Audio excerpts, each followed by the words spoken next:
Hello, everybody. Welcome to Late Night Football. Welcome to our match reaction show. It's finished. Philadelphia Union 1, Inter Miami 4. Inter Miami are through to the Leagues Cup final, their first ever tournament final in their club history. And well, I mean, it would be a bit facetious to say it's all because of Messi, but he has played a big part in this tournament in their revitalization. I mean, they are bottom of the table in MLS, but I feel like if they make it to the playoffs, they'll win that because they're just very good at the moment. It's just a team that has been expensively assembled with lots of past their prime, but still very good players. And they're just too good for MLS. I think they're just too good for MLS. Let's just call a spade a spade. But nonetheless, I mean, and this game, in many ways, I think this game kind of encapsulates what Inter Miami are all about. The fact is that the players that they've got are kind of, a lot of the players that are playing against Miami, they're kind of starstruck. They are a little bit nervous. They're playing the players and the occasion rather than playing the game. And that is what Philadelphia Union will look back on today when they go back, and probably analyze this game. They'll realize that had they played their natural game, they probably could have come away with the win or would have not been beaten as badly. But the reality is they were reactive. They played to the occasion. They played to the team. They tried to react to the team and that they were playing, and therefore they've lost this game. But that being said, I mean, it seems to be a pattern across this tournament. I think that's been a pattern where teams, I think, have just got so overawed by the Messi factor, overawed by the Sergio Busquets factor, that they've just not realized that you can play your own game and you can still win games because it's just one player, two players. But anyway, it's just sad to watch. But we'll talk about the game itself and the goals. I mean, a lot of the goals, it all comes down to a lot of goals. A lot of the goals were avoidable. If you look at that first goal, now, initially, what I've got to say is that Philadelphia Union, they strayed away from their 4-1-2-1-2. They normally play a 4-1-2-1-2. They came into this game playing a 3-5-1-1. The reason why they did that is because obviously they wanted to have more midfield, more players in midfield, possibly have three at the back so they could counter, the Messi, Martinez threat. The problem was what they did. They were so occupied with man marking Busquets. They were so occupied with man marking Messi. They left Kryvtsov open, and Kryvtsov, all he had to do was there you go, I'm putting a ball over the top, and he puts a ball over the top, and it falls to Martinez. I think I think he had a poor game. He was at fault for for the first two goals, I feel. And he probably should have done better on at least, well, I know both of them. Lowe actually, sorry, not how Lowe.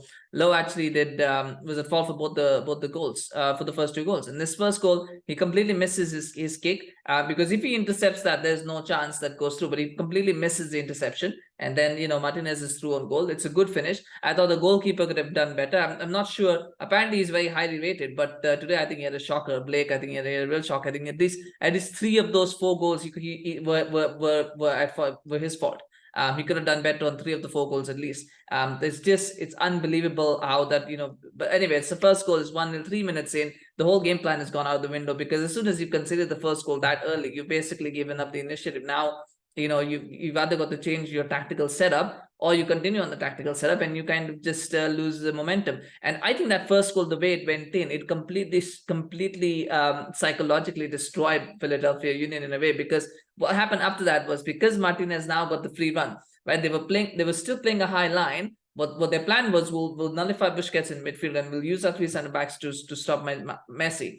As soon as that run from Martinez happens, they've now realized we're playing a high line, so we now got to drop deeper. So everybody drops deep.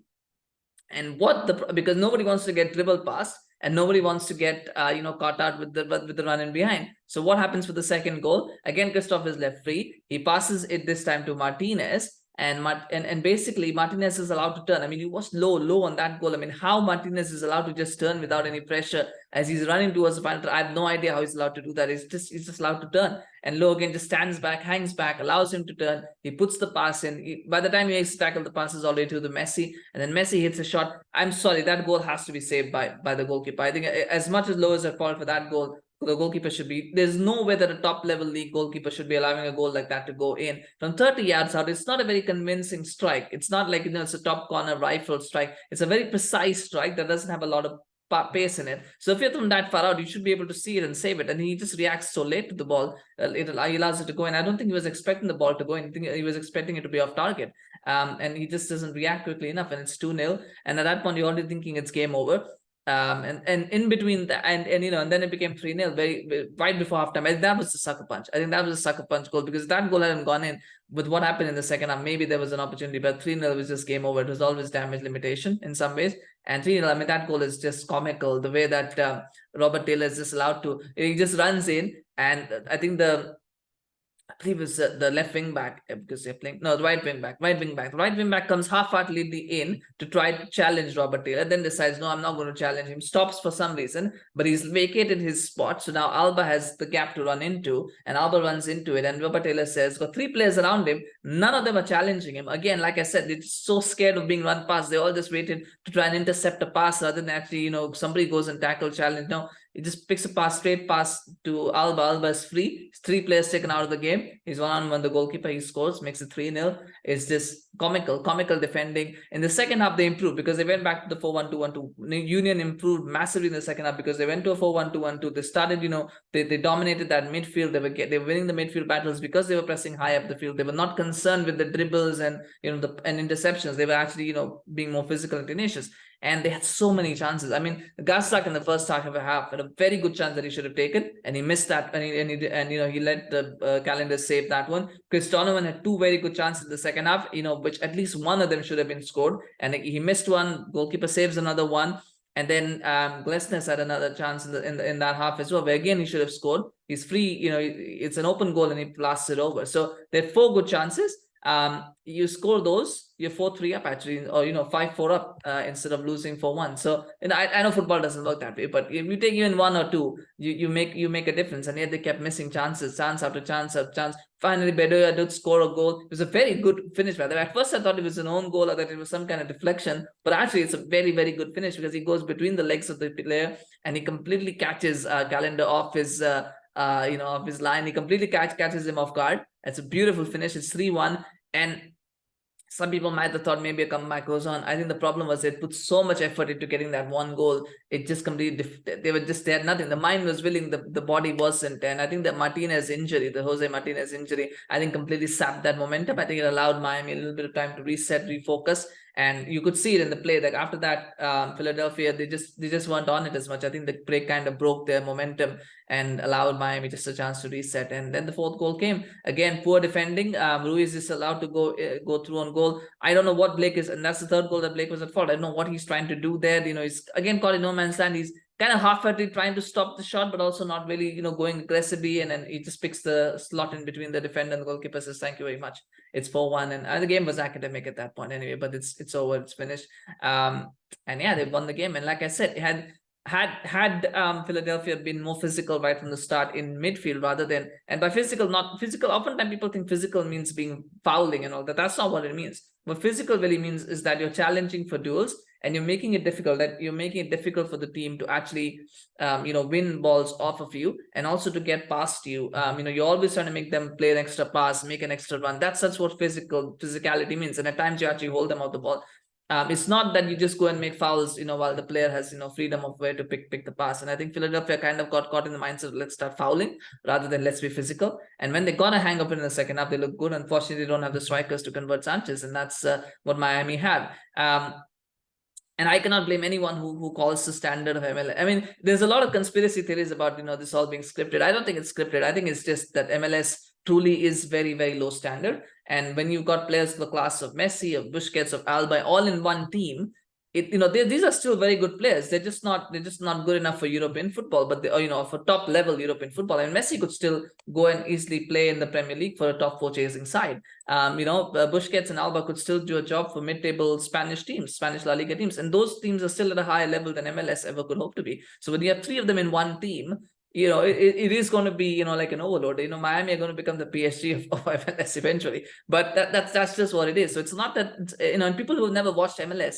probably don't realize how poor the league actually is. They just haven't watched it, so they don't realize it. And now they see it. And then I guess they question, well, how can a supposed top league in a country be as bad as this? But that's just the level of MLS. That's how MLS has always been. It's just that when you see players of that class, all of them playing in one team, you just realize the gulf in quality. So anyway, and this is not a knock on MLS, by the way. MLS is a good league. They're doing good stuff. You know, they are a very, very, you know, they're very well run. They're a very well run league, and I'm not trying to diss MLS here. I think, you know, it is what it is. The fact is that they're still, you know, there's still it's still a good place for people. And I'm always all for, you know, small, you know, leagues improving and getting better, and it's getting better. It's improving. It's getting better. It's doing very well. You know, its own little corner is doing very, very well. But the fact is that it's not comparable, as much as fans want to think that it's not comparable to European leagues at the moment. Maybe it will be in a few years, but right now it's not, and that's just the reality. And you know, the fact that, you know, if we accept that, we accept that, and that's just, you know, and that's just the way. That the point is not to you know, belittle someone or belittle a league. The point is that you set your, you don't want to have high expectations from something that can't live up to it. Anyway, that's my philosophy anyway. So salt rant, but that's what I feel. And looking at this game, you realize why. I mean, if a goalkeeper like Lake, who's like a 3-time goalkeeper of the year apparently, and you see the kind of mistakes that he made for the goals, I mean, you do realize. And everybody has a bad game, of course. Everybody has a bad game, and maybe it was a bad game for him. But some of those errors, but didn't make for good reading. So anyway.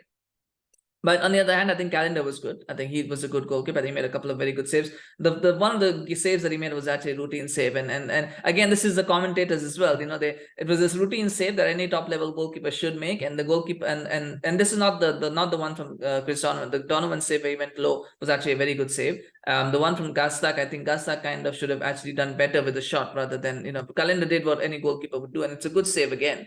But you know, Gazdag is one fault. The one that, you know, there was, I think, a long range shot. I'm not sure who it was. I forget who it was, but it was beaten away. And they were like, oh my God, what a great save, sensational, this, that. No, it's a good height. A goalkeeper should save it, you know, and that's the thing, right? The expectations are different with the league and how it is. And unfortunately, when you start thinking that those things are world class, and then you start believing that, oh, these are world class players, but they're not. Or top class players, but they're not, because those are saves that you would normally expect goalkeepers to make, or passes that you would expect players to make. When you see these players making it and the commentators going wild over that, then you realize why there is a disparity in reality and expectation. But anyway, well done to it. We've gone on track here, completely gone on track here. But anyway, well done to Inter Miami, 4-1 win, first ever tournament final. They will be the favorites for that, whether they play Monterrey, whether they play Nashville, they're going to be favorites for that. There's no way you can look past this team, because they score goals, they do okay in defense.